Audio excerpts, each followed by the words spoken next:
என் அன்பு தோழர்களே, நடந்து முடிந்த சட்டமன்ற தேர்தல் 2026 இந்த தேர்தல் நடக்கிறதுக்கு முன்னாடி தாவேகா தலைவர் திரு விஜய் அவர்கள் என்னுடைய கொள்கை எதிரி பாஜக தான் அப்படின்னு சொல்லிட்டு இருந்தாங்க.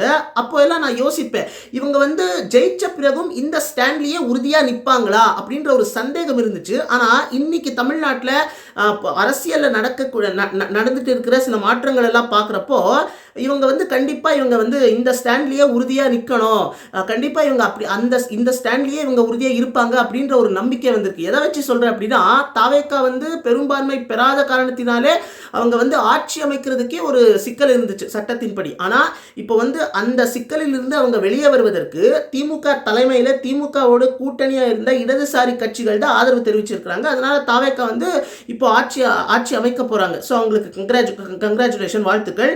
ஆனா இதுல கவனிக்க வேண்டிய ஒரு விஷயம் என்ன அப்படின்னா, கம்யூனிஸ்ட் கட்சிகளினுடைய அந்த முடிவு தான் ரொம்ப மெச்சூர்டா முடிவெடுத்திருக்கிறாங்க. அவங்களுக்கு அவங்களுடைய கொள்கை தான் ரொம்ப முக்கியம். அதனால இப்போ தற்சமயத்திற்கு ஆட்சி அமைக்கட்டும், விஜய் அவர்கள் ஆட்சி அமைக்கணும், அதுதான் ரொம்ப முக்கியம். அதனால நம்ம வெளியில இருந்து ஆதரவு தெரிவிப்போம். நம்ம அமைச்சரவையில் நம்ம வரமாட்டோம், அதே மாதிரி ஆட்சியில் பங்கு கேட்க மாட்டோம். ஆனால் நம்ம வெளியில இருந்து ஆதரவு தெரிவிப்போம். ஏன்னா இப்போ மதவாத சக்தியான பாஜக உள்ள வரக்கூடாது, அதுதான் ரொம்ப முக்கியம். அதே மாதிரி நம்ம வெளியில இருந்து ஆதரவு தெரிவிப்போம். ஏன்னா கம்ப்ளீட்டா நம்ம உள்ள போயிட்டோம் அப்படின்னா நம்மளுடைய கொள்கைக்கு எதிராக இவங்க எதிர்காலத்தில் செயல்பட்டாங்க அப்படின்னா சொல்ல முடியாது இல்லையா? ஸோ அதனால நம்ம வெளியில இருந்தே ஆதரவு தெரிவிப்போம். அதே மாதிரி நம்மளுடைய திமுகவோடு நம்முடைய உறவு இருக்கு இல்லையா, அந்த உறவு தொடரும் அப்படின்னு சொல்லியிருக்காங்க. அதே மாதிரி எதிர்காலத்தில் இவங்க ஆட்சி அமைக்க போறாங்க.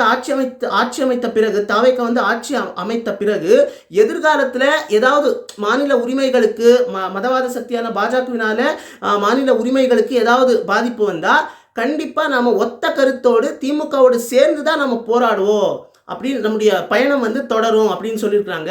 ஸோ எவ்வளோ மெச்சூர்டான ஒரு டிசிஷன் இல்லையா தோழர்களே? இன்னைக்கு இந்தியா முழுக்க ஃபார் த ஃபர்ஸ்ட் டைம் எத்தனையோ ஆண்டுகள் கழித்து கேரளாவிலும் கம்யூனிஸ்ட் கட்சி தோத்துருச்சு.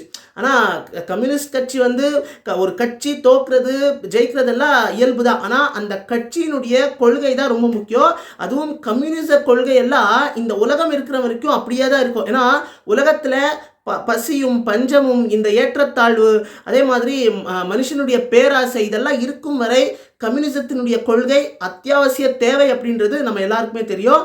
ஸோ அதனால் கம்யூனிஸ்ட் கட்சி இன்னைக்கு இந்தியா முழுக்க எந்த மாநிலத்திலையும் ஆளுங்கட்சியாக இல்லாமல் இருக்கலாம். ஆனால் கண்டிப்பாக அதனுடைய கொள்கை மட்டும் எப்போவுமே இந்த உலகம் இருக்கிற வரைக்கும் இருக்கும் அப்படின்றது தான் என்னுடைய கருத்து.